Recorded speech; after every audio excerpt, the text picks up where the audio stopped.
Selamat datang di Jawa Timur, provinsi dengan segudang harapan generasi emas penerus bangsa.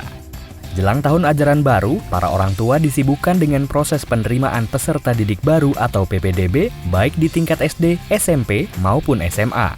Pemerintah melalui Kementerian Pendidikan, Kebudayaan, Riset, dan Teknologi tiap tahunnya terus berupaya untuk menyempurnakan proses PPDB menjadi lebih objektif, akuntabel, dan transparan, salah satunya dengan menggelar PPDB secara online. Dalam prosesnya, tahun ini Provinsi Jawa Timur menyediakan 4 jalur penerimaan peserta didik baru, yaitu jalur zonasi, jalur afirmasi, jalur perpindahan tugas, dan jalur prestasi. Kebijakan kami di LPMP ini sejak dikeluarkan Permendikbud nomor 1 tahun 2021 tentang PPDB ini sejak awal sudah kami komunikasikan melalui rapat koordinasi dengan Dinas Pendidikan Provinsi, dengan Dinas Kabupaten maupun Kota, kemudian menyepakati bahwa Dinas Pendidikan Provinsi, Kabupaten, Kota ini nanti akan memberikan pedoman teknis, baik itu yang ditandatangani oleh Kepala Dinas Pendidikan maupun yang ditandatangani oleh Gubernur Wali Kota. Kalau masalah online ini sebenarnya tidak hanya melulu karena pandemi ini, tetapi tentunya akan lebih transparan, lebih terbuka. Karena setiap perkembangan posisi pendaftaran siswa-siswa kita ini kan setiap saat bisa diakses. Cara pendaftarannya mudah, tidak harus datang ke sekolah. Kemudian juga perkembangan posisinya dia juga bisa memantau kapan saja.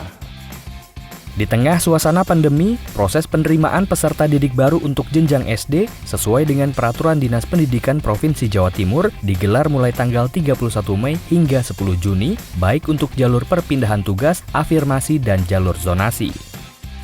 Alhamdulillah kita nggak ada kendala, memang server juga mencukupi, kemudian wali murid juga paham bahwa untuk PPDB tahun 2021 itu jalur melalui daring, sehingga alhamdulillah dari proses awal sampai sekarang memang ada beberapa yang ke sekolah karena memang betul kesulitan dalam mengakses terkait dengan PPDB. Mungkin jaringan di rumah tidak punya sehingga minta tolong ke sekolahan seperti itu. Dan itu ada beberapa memang.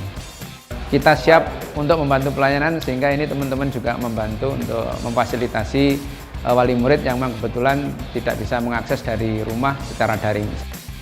Untuk jenjang sekolah menengah pertama, proses penerimaan peserta didik baru dari jenjang sekolah dasar ke sekolah menengah pertama berjalan relatif cukup lancar dengan mempertimbangkan protokol kesehatan dan segala persiapan yang dilakukan oleh pihak sekolah.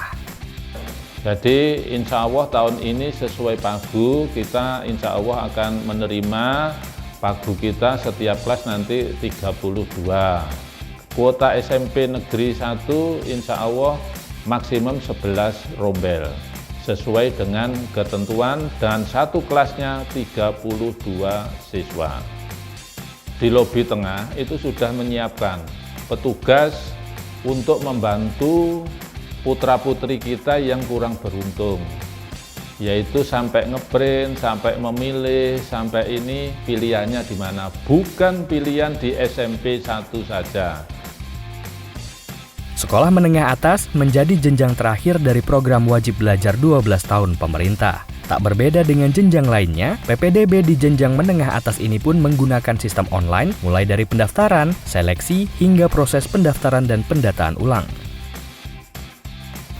Kalau kita bicara tentang antusiasme masyarakat, seperti tahun-tahun sebelumnya, kalau di wilayah kami di Sidoarjo sangat tinggi bahkan itu kan, sehingga meskipun dalam kondisi pandemi, aplikasi sudah disiapkan, kemudian helpdesk dalam kepanitiaan di provinsi pun juga sudah disiapkan. Kehadiran masyarakat ke sekolah juga relatif tinggi saya pikir, tapi kami juga sudah menyiapkan petugas untuk memberikan informasi yang cukup tentang informasi yang dibutuhkan oleh masyarakat itu setiap hari.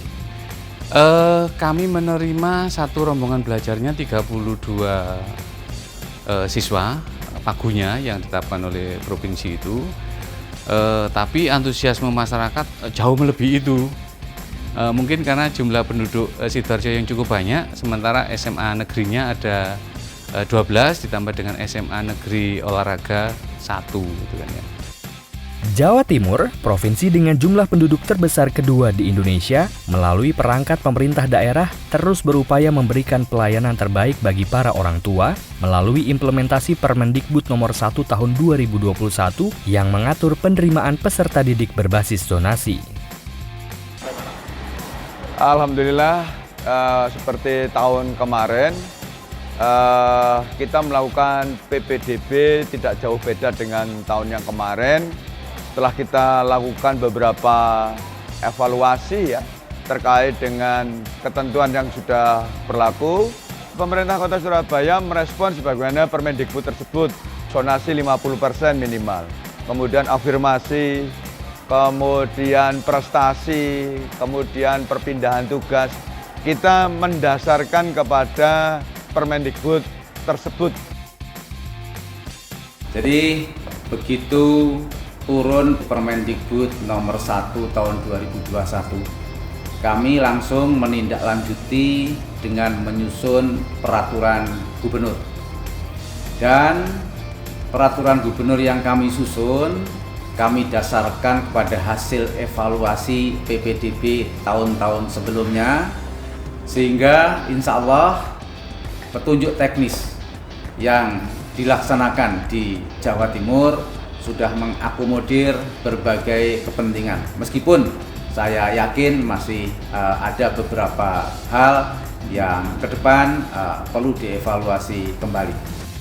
Kedepan, penerimaan peserta didik baru diharapkan dapat mempercepat pemerataan kualitas pendidikan di tiap sekolah dan mencetak generasi emas penerus bangsa.